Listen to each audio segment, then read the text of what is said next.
ভগবান ভগবদ গীতায় কথা দিয়েছেন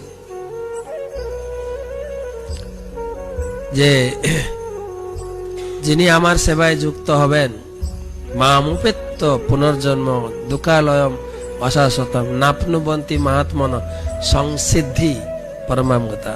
ভগবত গীতা অষ্টম অধ্যায়ে যে ভক্তিযোগ সাধন করতে করতে যে সিদ্ধি লাভ করবে সে পরম গতি লাভ করবে। পরম গতি কোথায় না, সে আমার ধামে প্রবেশ করবে। মামুপেত্য আমাকে উপেত্য আমাকে লাভ করবে সে।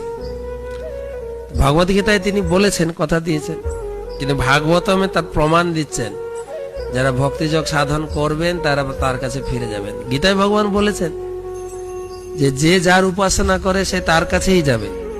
জানতি দেবব্রতা দেবান পিতৃ জানতি পিতৃ, যারা দেবতার উপাসনা করবে দেবতা লোকে যাবে। মজ্জাজিন হোপিমাম, যারা আমার উপাসনা করে আমার কাছে আসে। তার প্রমাণ স্বরূপ সুখদেব গোস্বামী এখানে তুলে ধরেছেন যে ভগবানের সেবা যারা করবে, ভক্তিযোগ যারা সাধন করবে তারা আমার কাছে ফিরে আসবেই। কিন্তু এটা একটা বিশ্বাসের ব্যাপার আছে, তো বিশ্বাস স্থাপন করতে হবে।